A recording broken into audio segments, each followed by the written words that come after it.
Hey YouTubers, so the Blind Modeler is back, and here we are at week 3 at the coronavirus lockdown here in Ohio.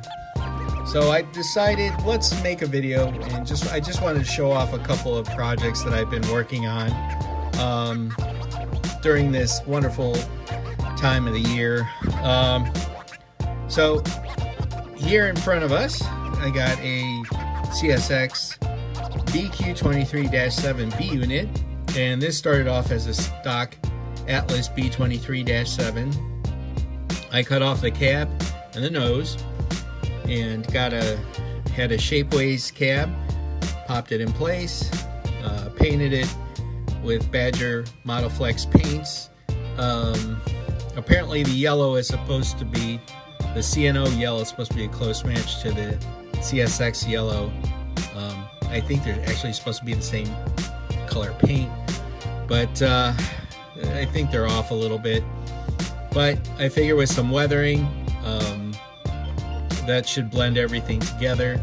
This is number 3003, which is the only CSX BQ23-7 to ever receive a full CSX paint job. So, looking at some of the photos, one of the things about me is I am actually colorblind. So if anybody has any idea of what color the B, the letter B that's on the numbering, if it's white or if it's yellow, please let me know in the comments section. I'd truly appreciate it. So here's the progress on this.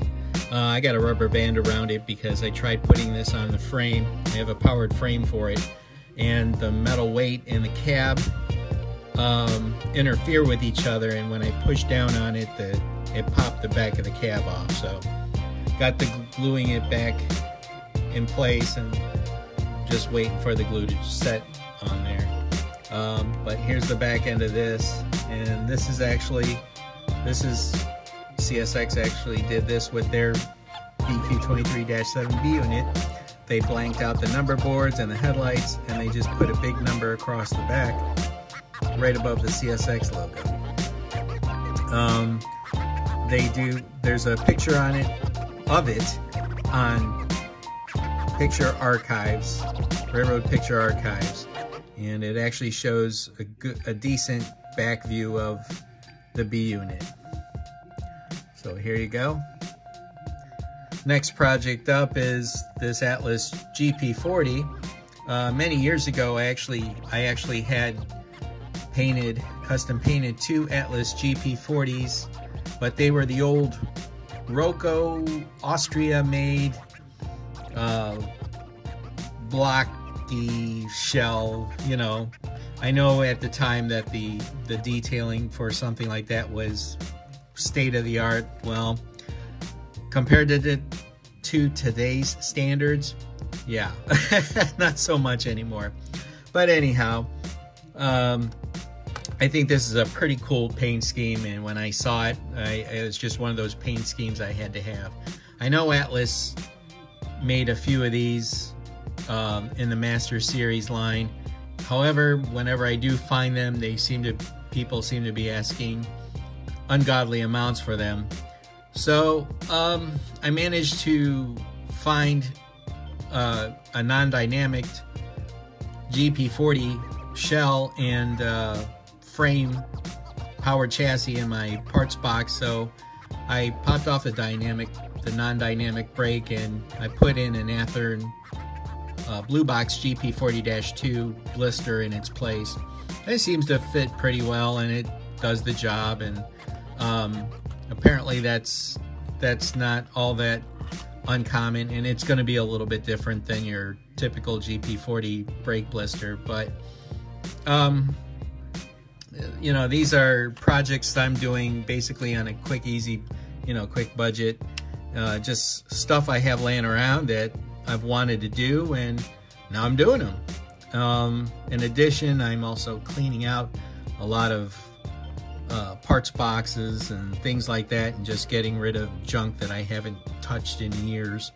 So there you go. There's my Rochester and Southern GP40. Still working on some painting and touch-up. Next project up that I have that I'm also working on is this Conrail C32-8. So working on touching up the handrails, the air hoses, MU hoses, and MU receptacles on the back, and the coupler lift bars, and get this ready for painting, or I mean decaling. It's already been painted, as you can tell already. So and just checking, making sure that the paint looks good and all that fun stuff. Interesting note about this, the horn that was originally on there, the solder must not have taken very well, so I was able to pop it out, and then I took styrene rod, dipped it in some Tester's liquid plastic cement, and shoved it into the original horn mounting hole, cut it with a razor blade, and then just sanded it ever so slightly and smooth. And it's not even glued in there, because it's literally a press fit. And then once the cement and the plastic set, it just, there you go. So I will glue a horn in the middle of the long hood back here, like the later C32-8s seem to have. So next up on the project list is this Atlas SD35. And again, another seemingly hard to find item. I believe, well, I'm not even sure if Atlas produced C&O and B&O blue units in their Master Series. But the one thing I do know is when I start looking for these online, the only thing that seems to pop up on eBay is the old Atlas Rocco Austria version again.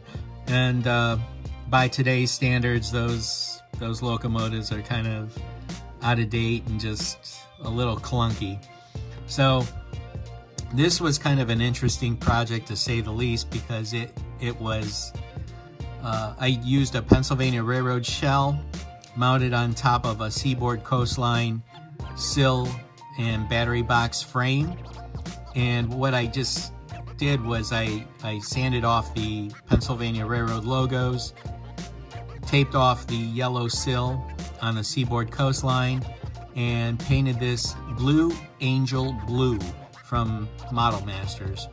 And I did that off a suggestion from another YouTuber. His channel is called Chessie PA Division, Chessie PA DIV. And he does a lot of painting and paint work on his channel, and it's pretty cool. I actually like this color blue. It actually looks good. It dries gloss, so it's practically ready for decaling. And the yellow seems to look okay, and I think with some weathering that should blend in pretty well with the decals.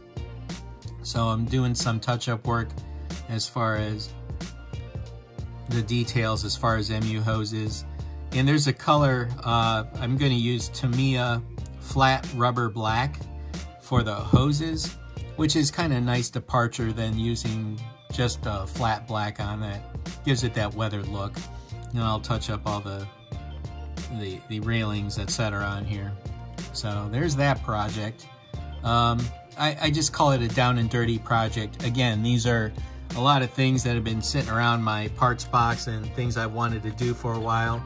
And with all the time on my hands that I have, I might as well just do things that I've been wanting to do for a while and quit putting them off. So last but not least is this Atlas, this is a Kato SD40. I removed the entire front end of the cab, the sub base, and the nose, and I replaced it with a Canon cabin sun base. And to me, it's just a very vast improvement from the original Kato parts. And there's a modified coupler lift bar that I built for the front. So that is basically a brass uncoupling lever from Detail Associates. I soldered the extensions on the top, and that's all it took. So there's that. I do plan on adding sound, and I'm gonna weather the heck out of it. And it's a later version B&O with the battery slot covers in the front. So there you go. But I've done a lot of the paint touch-up work on that already. So it's just a matter of, I'm going to attempt to add the Athearn RTR handrails to that. Hopefully they fit. If not, I guess I'll go back to, I may use the Smoky Valley handrail set for that. I have an SD40-2 set that I plan to use for that. So anyhow, just wanted to show people some of the projects I work on, and these are things, you know, I like doing unusual locomotives like this B unit. You know, this is something you don't see every day. And it's also fun to see at train shows when people see units like this and they're like, what the heck is that? And they don't realize that these are the first B unit or Y cabs ever to hit the rails. So anyhow, I hope everybody is staying safe and doing their thing, and hopefully you have a hobby to keep you from going a little too crazy. But those are some of the projects I have working on at my workbench. So there you have it.